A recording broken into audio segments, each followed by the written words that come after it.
Now let's look at the factor that's shifting the full employment line. So before we start to talk about the factor shifting the full employment line, I would like to remind you that every point on top of the full employment line represents a labor market equilibrium. In other words, we know that on top of the full employment line, every point, the quantity of labor supply equal to the quantity of labor demanded. Recall that for the full employment line, it is on the graph with the axis that the vertical axis is R and the horizontal axis is Y. Therefore, we want to look at that when given an R, how does the full employment line respond to a shock in the labor market such that it affects the labor market equilibrium and then affecting the output. Therefore, the route is as follows. We have shocks in labor market.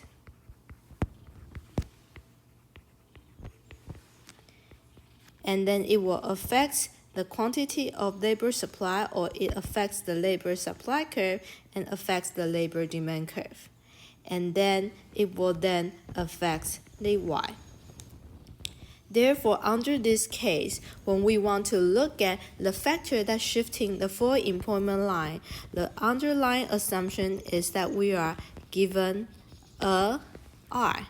So for any given R, we want to look at how does the labor market equilibrium's Y is.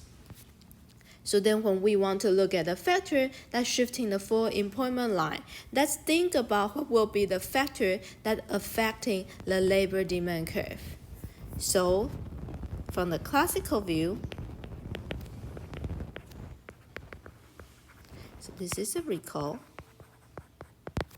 that the labor demand, which is by the firms, it will be affected by and changes in the productivity and changes in the K, for example. So when the K increases and when the A increases, both of them will causes the marginal product of labor to increase. When the marginal product of labor increase, given a wages, let's assume it is a real wages, then we know when the marginal product of labor increase given a wages, then it will causes the labor demand to increase. Because we know when the firm maximizes its profit, it needs to set the marginal product of labor equal to the real wages. When given a real wages but the marginal product of labor increases, then it means that the labor demand should increase. Because of that, it shifts the labor demand curve to the right. So then on the plot that is representing the labor demand curve or labor market equilibrium, we know that the labor demand will be lower when the real wages is higher. So this is the labor demand. And this is the labor supply and the labor demand on the horizontal axis. And then the labor supply curve is sloping upward. So then when there is an increase in productivity and when there is an increase in the K such that it increases the marginal product of labor, it increases the labor demand, which implies that given a real wages, the quantity of the labor demand should be higher. Therefore, it implies shifting the labor demand curve to the right. Because of that, in equilibrium, the equilibrium quantity of labor is in fact increases. Because it was here, it increased from this point to this point.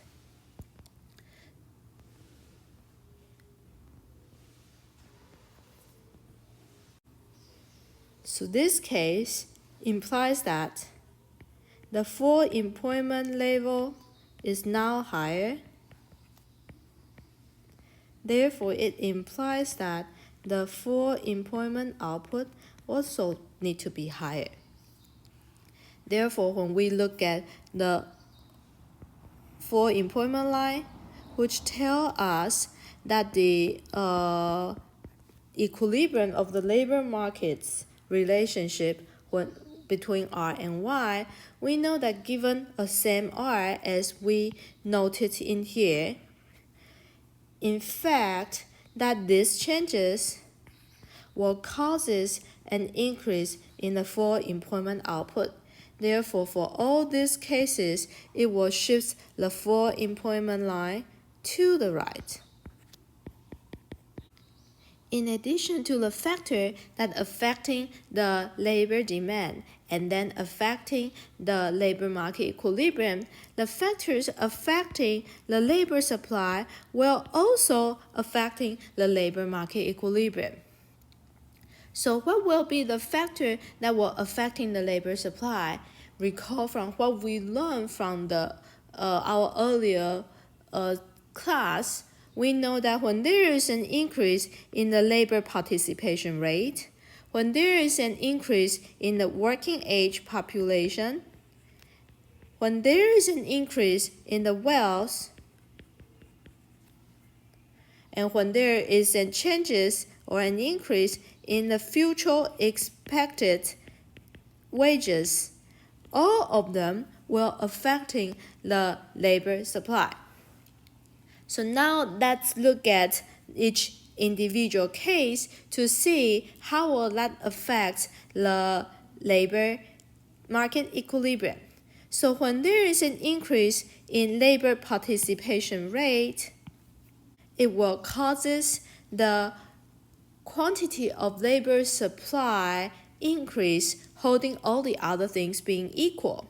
Similarly, when the working age population increases, it is also implies that holding all the other things being equal, the quantity of labor supply need to be increased. Therefore, to achieve this effect, let's look at the graph for the labor market equilibrium. We have the labor supply curve sloping upward and the labor demand curve sloping downward. We know that when holding all the other things being equal, then we know the real wages are kept the same, given that we know the quantity of labor supply need to be higher. Therefore, it implies there is a right shift of the labor supply curve. So that's for these two cases. So the labor supply curve shifts to the right, which implies that the quantity of the labor market equilibrium is increased. In other words, these two cases implies that the full employment output level increase because the full employment increases. On the contrary, when the wealth increases, it decreases the quantity of labor supply, holding other things being equal.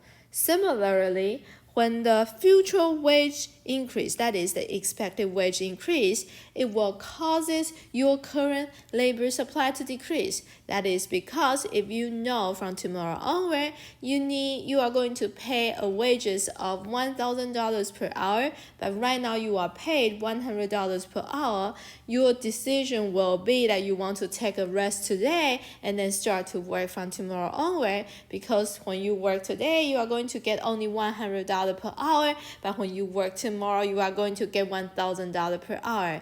Therefore, there is an expected increase in the real wages, so then you are going to decrease your quantity of labor supply, holding all the other things being equal. Remember that in here, the wages is about the current wage. In here, the wages is about the expected future wage. So this wage change doesn't imply this wage means the future wage change doesn't imply the changes of the current wage. So then it will causes a shifting of the labor supply curve. But if the changes in the quantity of labor supply is response to the changes in the real wages now, then it will not cause a shifting of the labor supply curve. So for these two cases, both of them will cause the labor supply curve to shift to the left. So then it somehow implies that the full employment level should fall, and then the full employment output should fall. Therefore, for this particular case, it will cause the full employment line to shift to the left, because we know now that the new labor market equilibrium has a lower full employment output. So the full employment line need to shift to the left.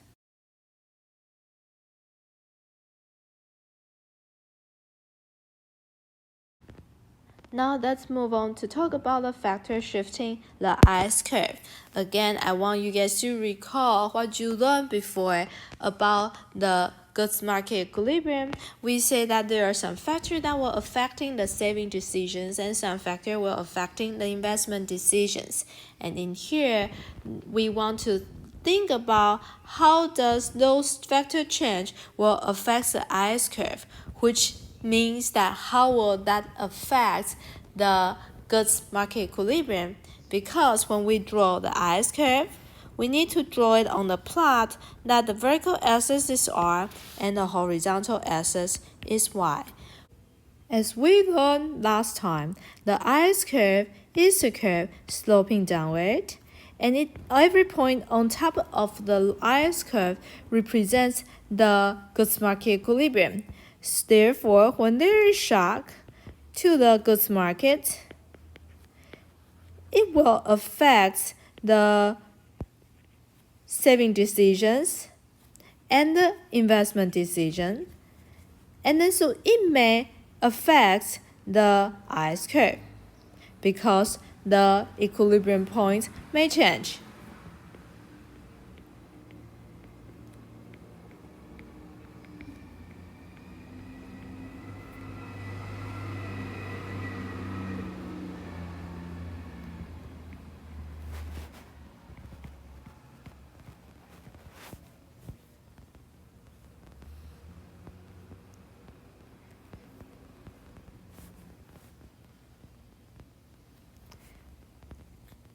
But as we learn about the saving and investment diagram, that's different from the labor market equilibrium, which captured by the full employment line. The goods market equilibrium's price is the R, which is exactly the same as the vertical axis of the S plot. Therefore, when there is something got changed or the equilibrium of the goods market got changed, then the R will got changed for sure. So in here we will prefer when we want to say when holding all the other things being equal, we are holding the Y the same, unless the factor that affecting the goods market equilibrium is the changes of the Y itself. Now let's look at the factor that will affect the saving decisions. Well, we know that the changes in the current income, the changes in the future income, and then the changes in the income tax, and the changes in the wealth will all affect the saving decisions. And these changes effect can be based on the visual model we learned last semester.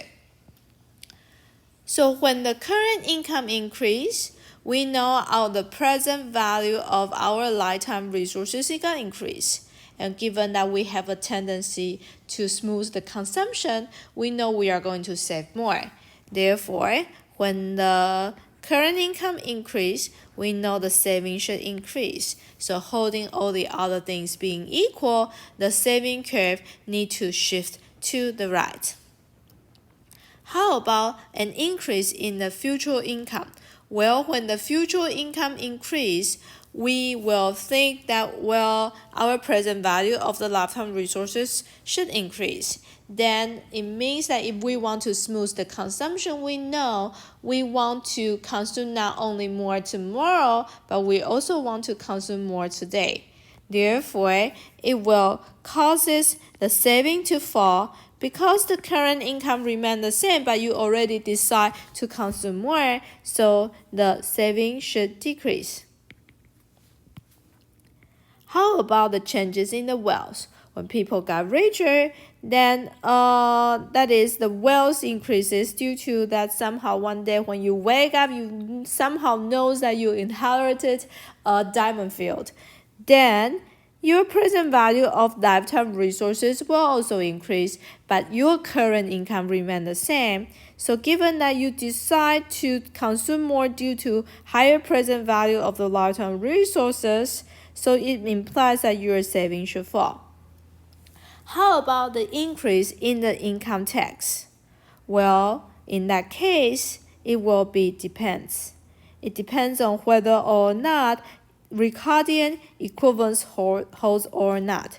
If the Ricardian equivalence holds, then the savings will not be changed. However, if the Ricardian equivalence doesn't hold, increase in the income tax will cause the saving to increase because people find that they are relatively poorer, so then they will want to save more. So it will increase the savings because the government save more and the household save more. So when income tax increase, whether or not it will increase the saving depends on our assumption. So then now let's look at how does this factors change affects the IS curve.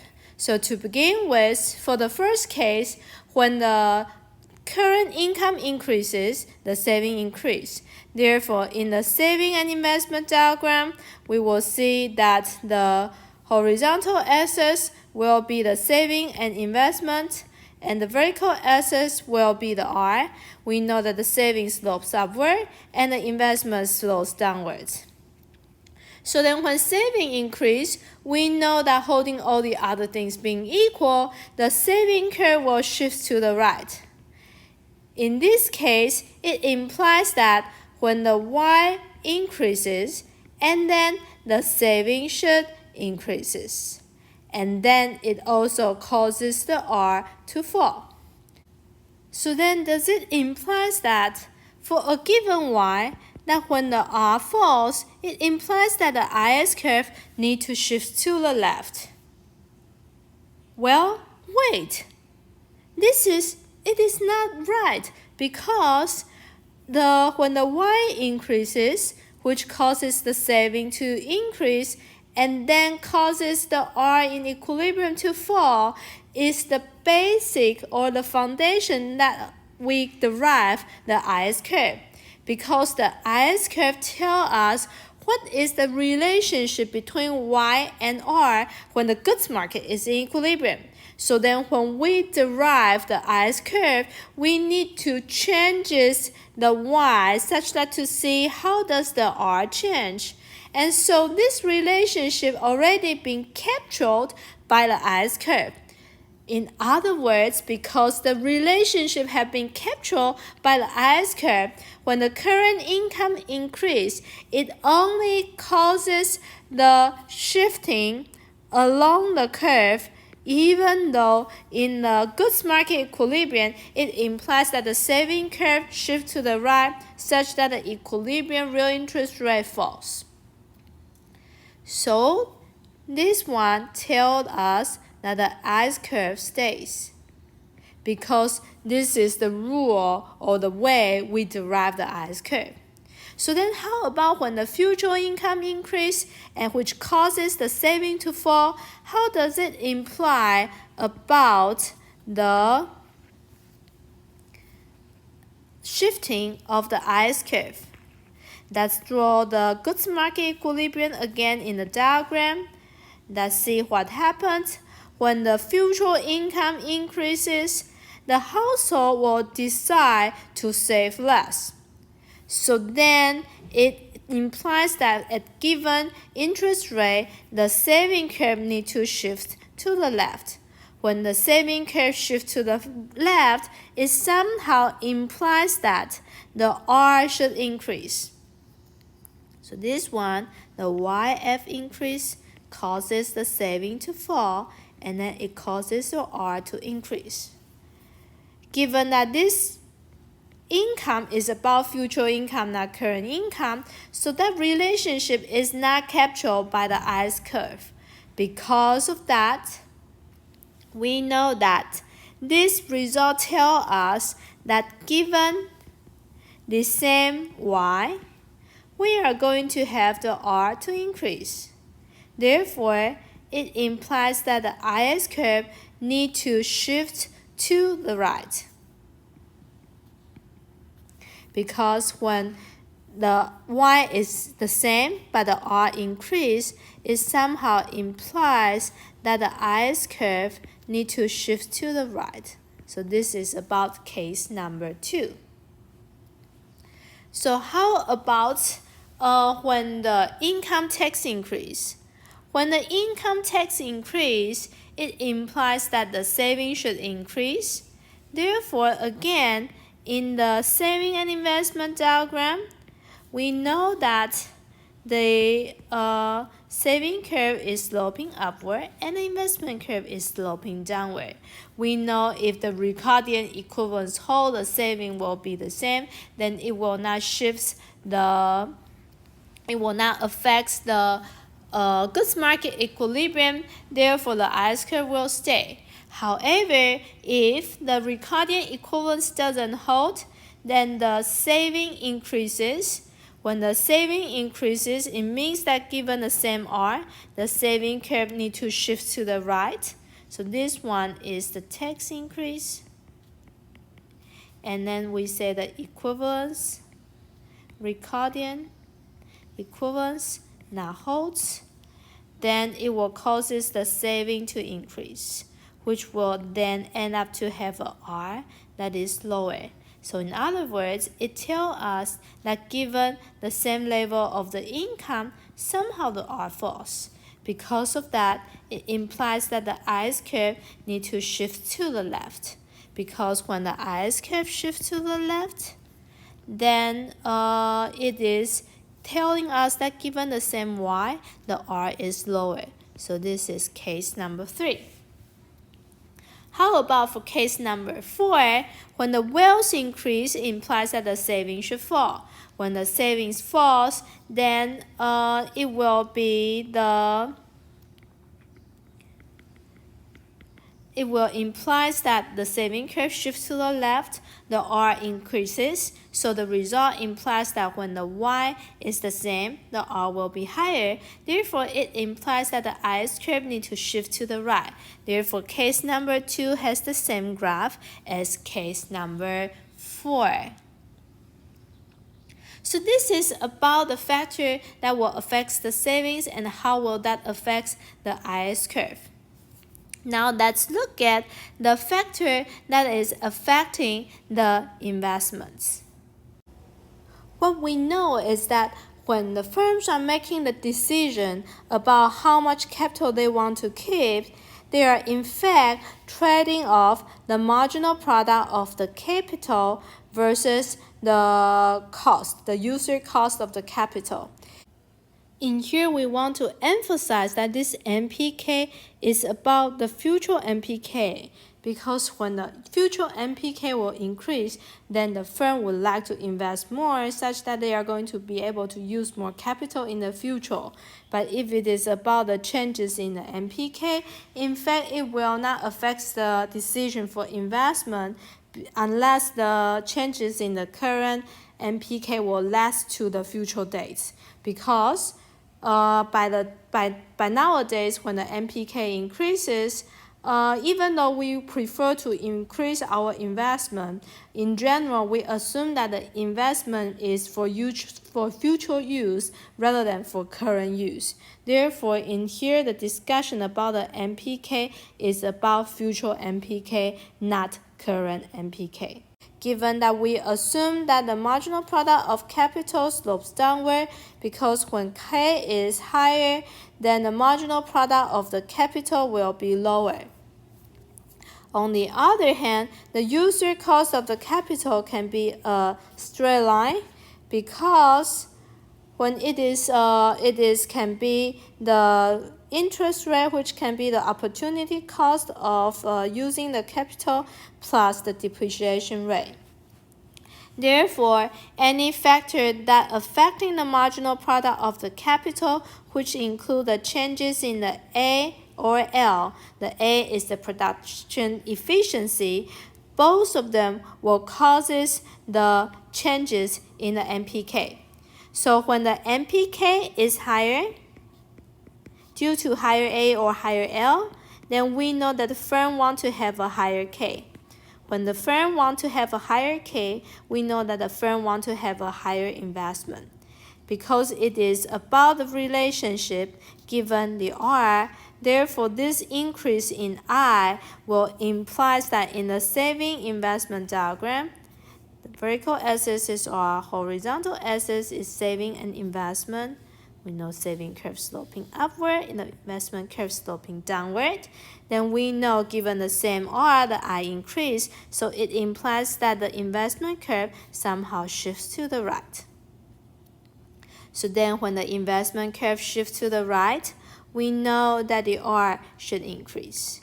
So then it somehow implies that when it is a given Y, then the R increase.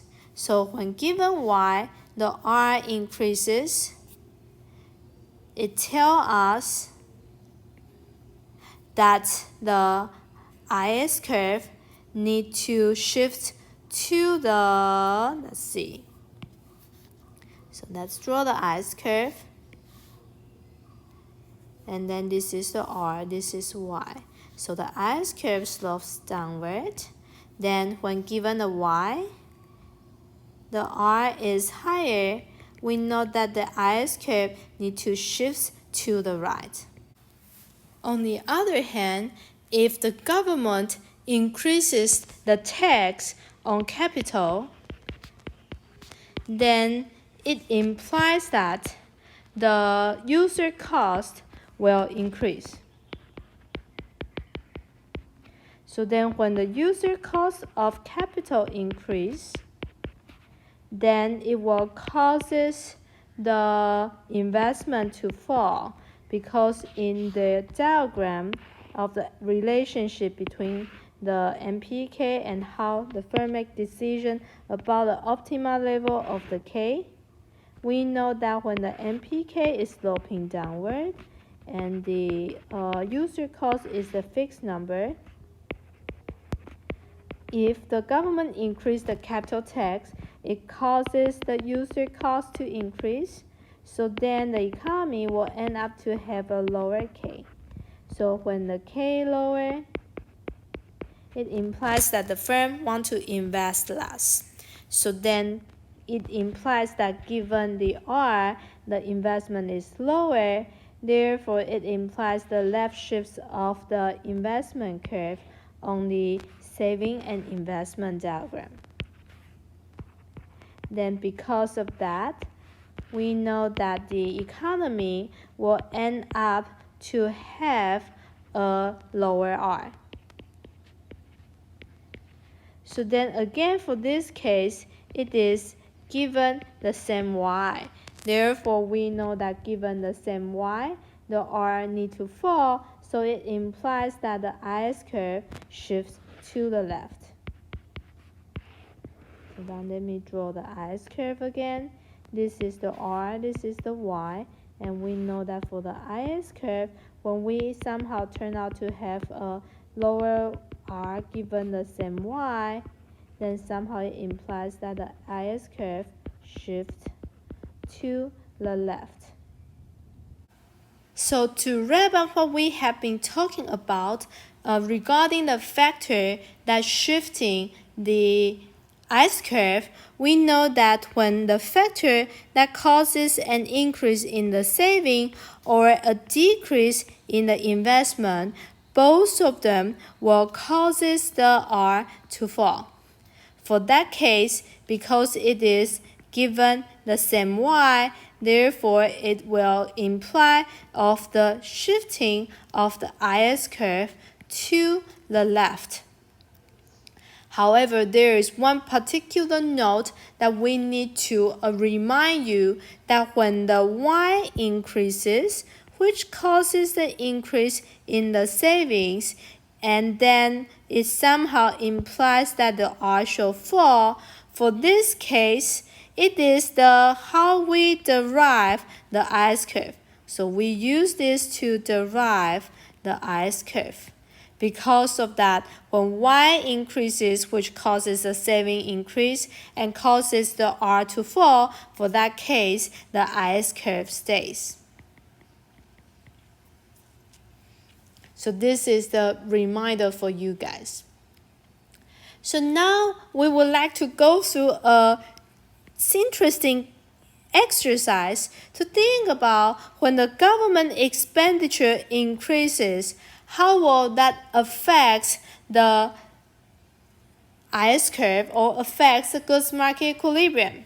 Well, when the government spending increases, holding other things being equal, it means that the government saving for the nation as a whole, because the saving is the summing up of the private saving and the government savings. So it implies that the national saving should fall. When the national saving falls, it somehow implies that in the saving investment diagram, the saving curve shifts to the left. Therefore, it implies a higher R. Because of that, we know that when the R is higher given the same Y, we know that the IS curve needs to shift to the right. So that is the famous crowding out effect. This effect tells us when there is an increase in the government purchases, then it causes the national saving to fall, holding all the other things being equal. Therefore, it left shifts of the saving curve. And then the investment will respond to such a shock such that when the economy goods market is in equilibrium, the saving need to be equal investment. Then we know that the investment need to move along the curve such that the economy will be able to attain a new equilibrium, that the R is higher, but the private saving and investment falls. And which means that when the government spending increase, it crowds out the private investment. So this is about the crowding out effect and how it will be implied about the shifting of the IS curve.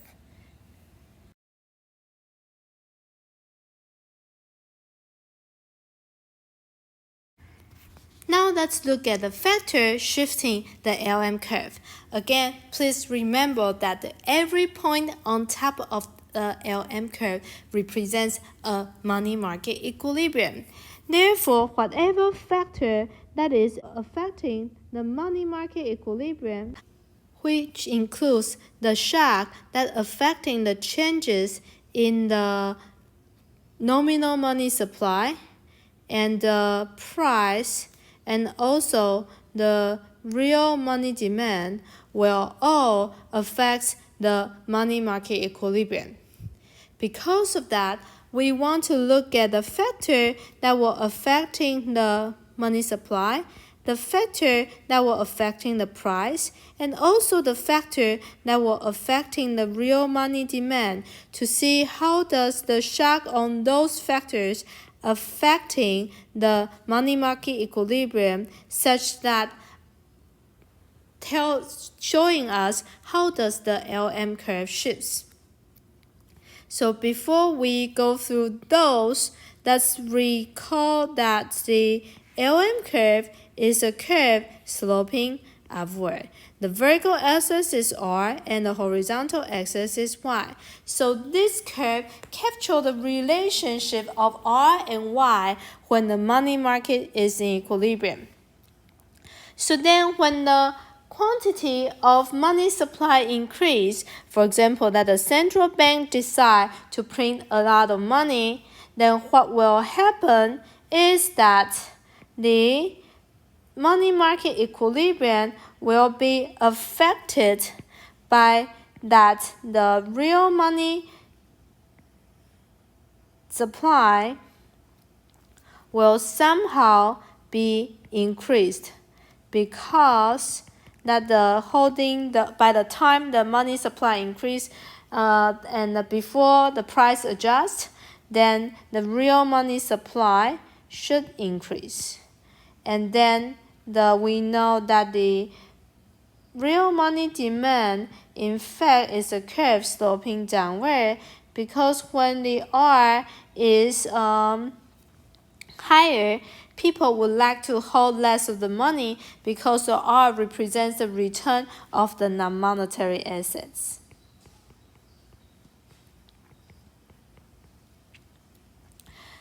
So then this result implies that when the nominal money supply increase, it will result in a lower R.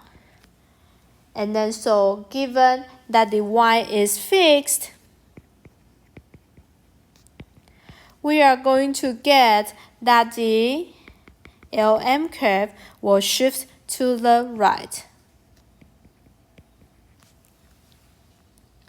So that is about the impact of an increase in the nominal money supply on the LM curve. How about when the price got increased? We know that when the price got increased, it will causes the real money supply to fall, holding the same nominal money supply. Then when the money supply in real term falls, then somehow it implies that the R is higher. So then again, this R change is given the same level of the Y. Therefore, it implies that the LM curve needs to shift to the left. Finally, let's look at the factor that is affecting the real money demand and see how will that affect the shifting of the LM curve. For the first example we want to look at is that when the wealth increase, then we know that the real money demand will increase. When the real money demand increases, we know that the R will be higher. So then it will imply that the LM curve needs to shift to the left, so that we will be able to given the same Y and then come up with a higher R. The second factor that may affect the real money demand is an increase or changes in the real income. For example, if the real income increases, then it implies that the real money demand should increase. When the real money demand increases, then it somehow implies that the economy will end up resulting in a higher R as the first case. But does it imply that the LM curve will shift to the left? Well, the answer is no. That is because when we assume that the Y, which is the real income, increases, the real interest rate needs to increase. And this is the way we come up with the LM curve. The LM curve tells us what is the relationship between different money market equilibriums. That is, when the Y got increased, then how does the R change? It turned out that for each of the money market equilibrium, when the Y is higher and the R is higher. So this relationship is how we derive the LM curve. Therefore, even though it causes an increase in the R, but somehow the LM curve stays at its original level, because this relationship already be captured by the LM curve. So now we want to look at the next one. That is about the changes in the price. And for example, when the price increase, how will that affect the LM curve? It turned out that when the price increase, we know that the nominal money demand will increase proportionally. Therefore, it will causes the real money demand stays roughly the same. Therefore, the real money demand will not change. And so the LM curve stay as where it is. From this perspective, then the next possible factor that affecting the money demand is the changes of the monetary assets return. So in here, if the interest of the monetary asset increases, then it will causes the real money demand to increase. When the real money demand increase, then we know that the economy will end up to have a higher R. So then the LM need to shift to the left. For the next one, when we expected a higher inflation rate, when we expect a higher inflation rate, we know that somehow if we hold money, our purchasing power of money should fall. Therefore, when that happens, the real money demand should fall. Because of that, it implies that the R should fall, and then so the LM curve need to shift to the right. The next factor we want to look at is about the changes in the R. When the R increases, then we know that the return of the non-monetary asset increase. Therefore, the real demand for money should fall. Because of that, well, it causes the shifting of the LM curve. Well, it turned out that when the R got changed, the real money demand got changed. It is simply moving along the real money demand curve. Therefore, we do not want to discuss about how will that affect the LM curve, because how the LM curve shift will depend on how or why the R got increased. If the R increase is due to changes in the money supply, then the changes in the factor that affecting the money supply will dominate the result for how does the LM curve shifts. Therefore, in here, we want to just emphasize that we move along the demand curve. Before we proceed to talk more about the factor that affecting real money demand, I would like to remind you that somehow when there is changes in the P, it not only will affect the real money supply, but it will also affect the real money demand. Because when the price increase, it decreases the real money supply, but the real money stays. And given that the real money stays, it implies that the LM curve stays, but somehow in here when the price increases, it implies that the LM curve shifts to the left. Therefore, the joint factor of these two will causes the LM curve to shift to the left. Therefore, in conclusion here, that we know combining the interaction of the money supply and the money demand, we know that when the price increases, the LM curve need to shift to the left.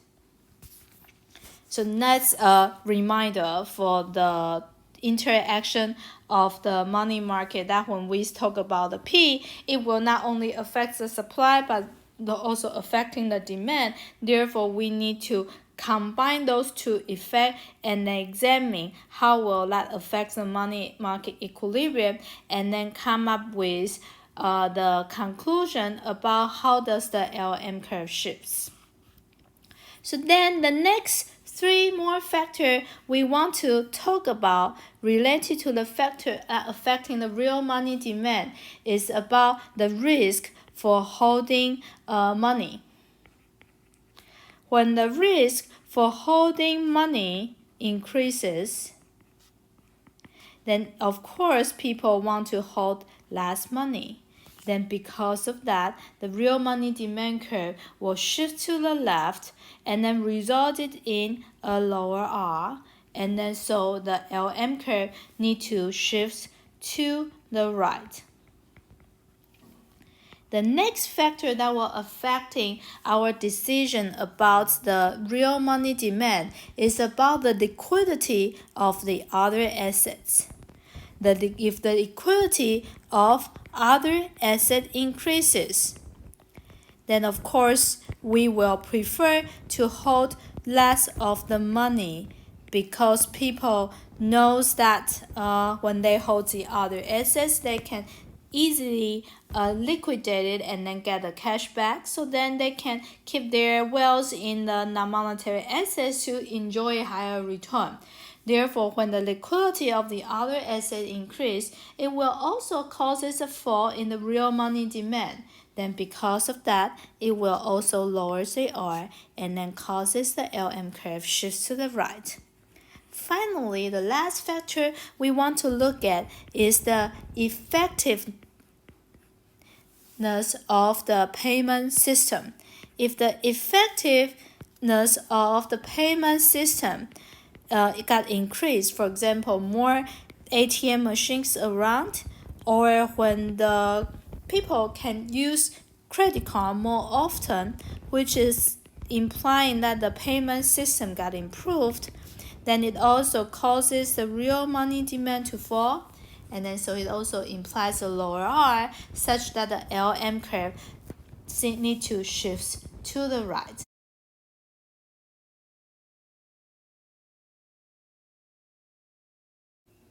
In conclusions, we talk about the factor that's shifting the full employment line, IS curve, and LM curve.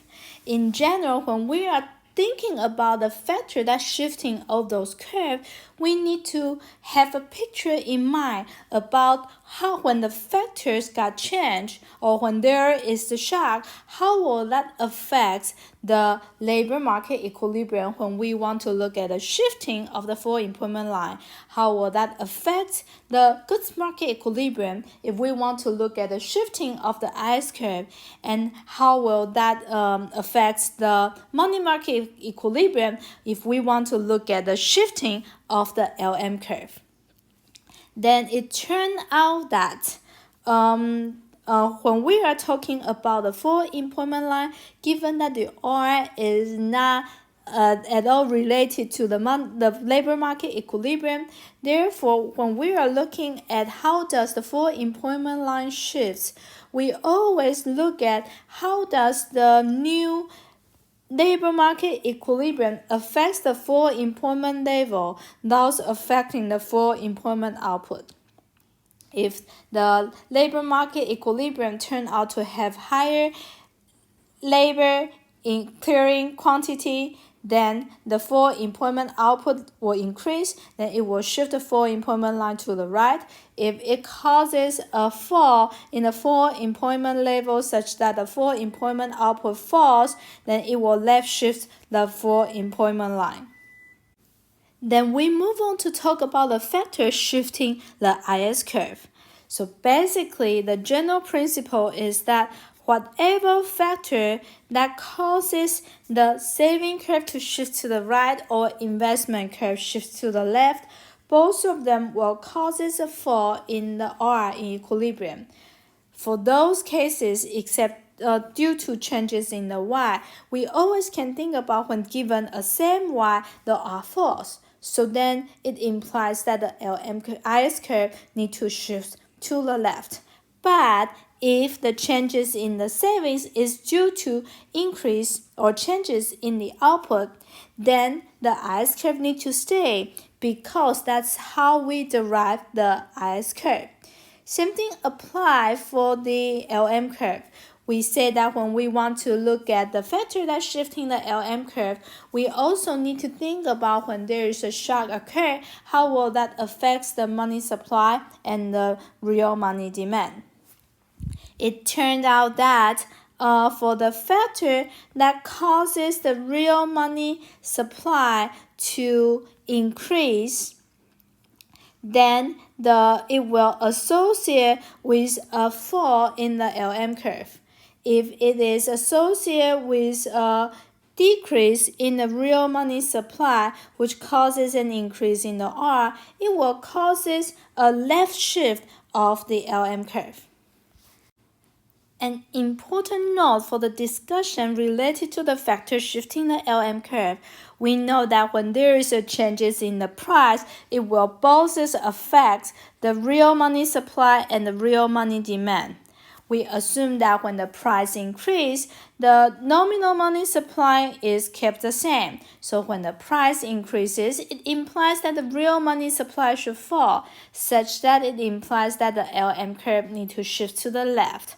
But when there is an increase in the price, it will also affect the nominal money demand, but we in general assumes that the real money demand will stay the same. Therefore, it will not affect the shifting of the LM curve. Because of that, combining these two outcomes, we claim that when the price increases, the LM curve needs to shift to the left. So this concludes the discussion related to the factor that's shifting the IS curve, LM curve, and the full employment line.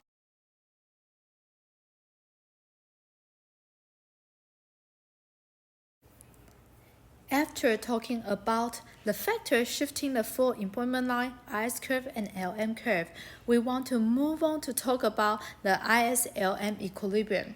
You can think about it as the special type of the equilibrium that the Keynesian view focuses on.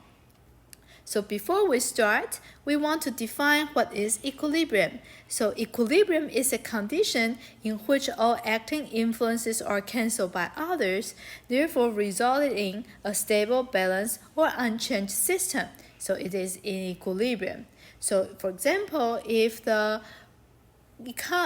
nothing else got changed, then if the quantity of labor supply equal to the quantity of labor demanded, then we know that the labor market attains the equilibrium, because if nothing got changed, the price is set there and the quantity of the labor that clears the market also stay there. So that's an equilibrium.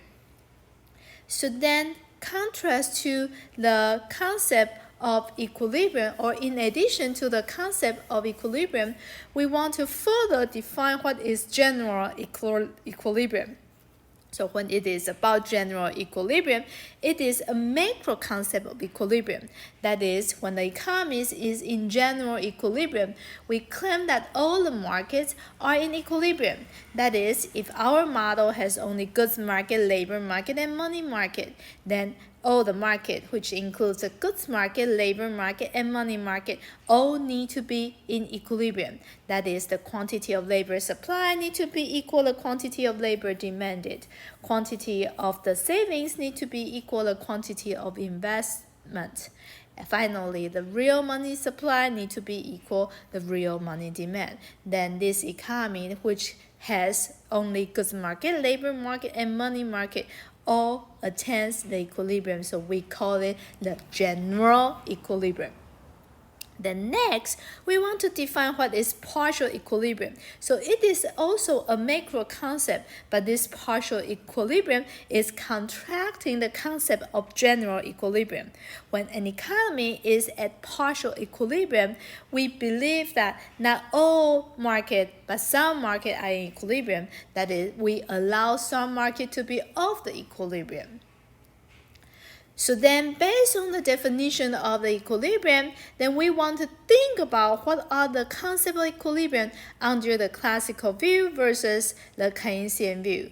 So under the classical view, we believe that the market functions well, and that is the concept of the welfare of nation says that the market, by Adam Smith, that the market exists an invisible hand coordinating the supply and demands of the market. Therefore, under the classical view, we believe that all the market functions well because price can adjust rapidly, and because of that, all the market attain the equilibrium. Therefore, we believe that for the macroeconomy, it attains the general equilibrium. How about under the Keynesian view? Remember that the Keynesian view has been developed after the Great Depression in the U.S. in the 1929 to 1939, and by then people observe a fact that is somehow the price loses function coordinating the supply and demand of the market because we see a huge unemployment, and somehow the price is sticky, it doesn't adjust. Therefore, the fundamental assumption of the Keynesian view is that some market may not function well, so they believe that in the short run, price is sticky, and it is possible that some markets are not functioning well, for example, the labor market. Therefore, not all the market in the economy attains the equilibrium, but only some market in the economy attains the equilibrium, and we call it the partial equilibrium. However, Keynesian view also agree that in the long run, all the market need to restore the equilibrium. Therefore, we argue that in the short run, under the Keynesian view, we somehow focus on the partial equilibrium because the price is sticky. However, in the long run, even under the Keynesian view, we also look at the general equilibrium because we know that the all market restore equilibrium in the long run. Because of that, when we want to discuss the concept of equilibrium under the Keynesian view, we have the short-run equilibrium and we have the long-run equilibrium. And in brief, we call this type of equilibrium the ISLM equilibrium. Now we want to look at the detail of the ISLM equilibrium.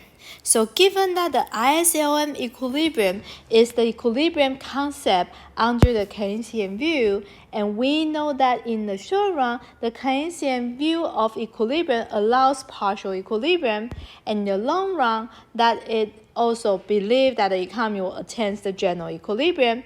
Therefore, when talking about the Keynesian type of the equilibrium, when we say the ISLM equilibrium, we know we need to separate it into the short run and the long run. So under the short run, we know that the economy may not attain the general equilibrium, but it attains the partial equilibrium. But then, which market do we allow it to be off the equilibrium? It turns out that our focus for the market includes the labor market, goods market, and money market. We assume that in the short run, the labor market can be off the equilibrium in the short run.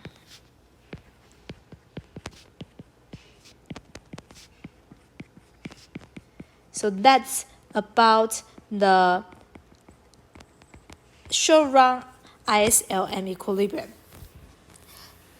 Therefore, the implication for this assumption is that the goods market and money market will still be in the equilibrium.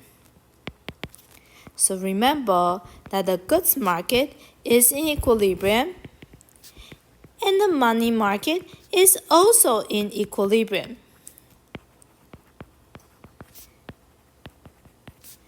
In other words, if we look at the full employment line IS and LM diagram, we know that if the equilibrium of the economy attains, and then if the goods market is equilibrium, we know that the equilibrium of the economy will be on the IS curve.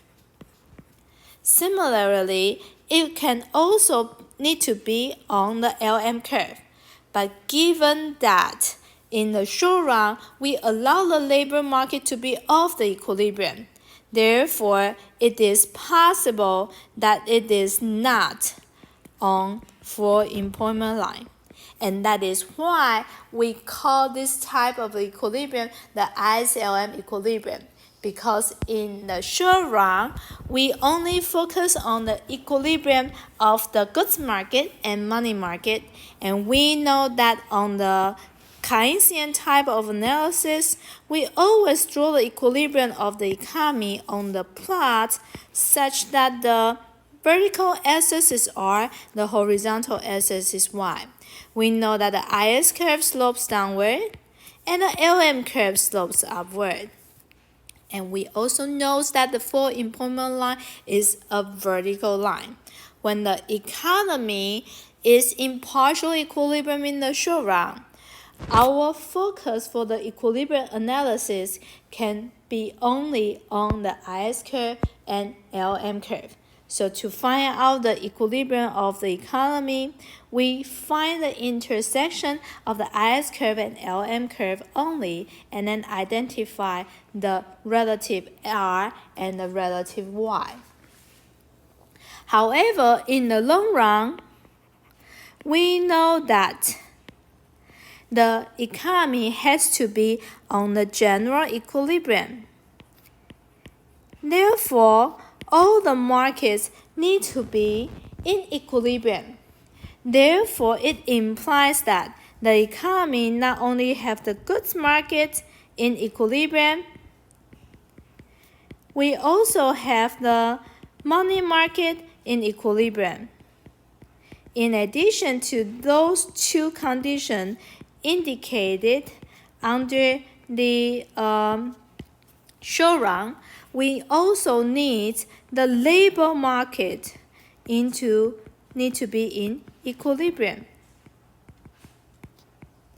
In other words, when we are looking at the general equilibrium under the long run context, then we know the point of the R and Y of this economy need to be the intersection of the IS curve, LM curve, and the full employment line. So given that, it is a bit difficult because we know it's easy to find the intersection of two lines. But right now, we are claiming that in the long run, we need to have one intersection, and then we need the three lines to cross at the same point. Therefore, what we do is that we know that in the short run, the goods market and money market need to be in equilibrium at the very beginning. And then in the long run, the labor market also need to be in equilibrium.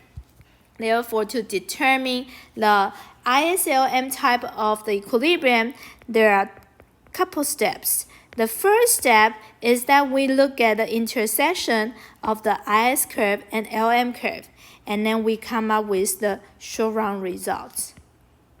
And then in the second step, we think about what happened to the economy.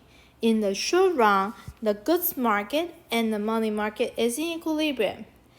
And that is because the price is sticky, thus causing the labor market to be off the equilibrium. However, in the long run, we know all the market need to be in equilibrium. Therefore, we find the intersection of the full employment line and the IS curve. That is, the labor market need to be in equilibrium and the goods market need to be in equilibrium. And then we allow the price to adjust because we know that in the long run, the price can be adjusted. However, when price got changed, then it will cause the shifts of the LM curve. Therefore, what we do to determine the long-run equilibrium is that we first find the intersection of full employment line and the IS curve. And then we allow the price to move such that it shifts the LM curve to the intersection of the full employment line and the IS curve. and then the three lines will coincide to intersect on one particular point. So in the third step, we allow the price to adjust. That is because we know the reason why under the Keynesian type of equilibrium in the short run, there exists partial equilibrium is because the price is sticky. But then in the long run, the price is no longer sticky, so price is the last variable that changes in the market. When the price got changed, we know the LM curve shifts. But then to where it has to shift? Well, it will shift to the point where the full employment line and the IS curve intersect.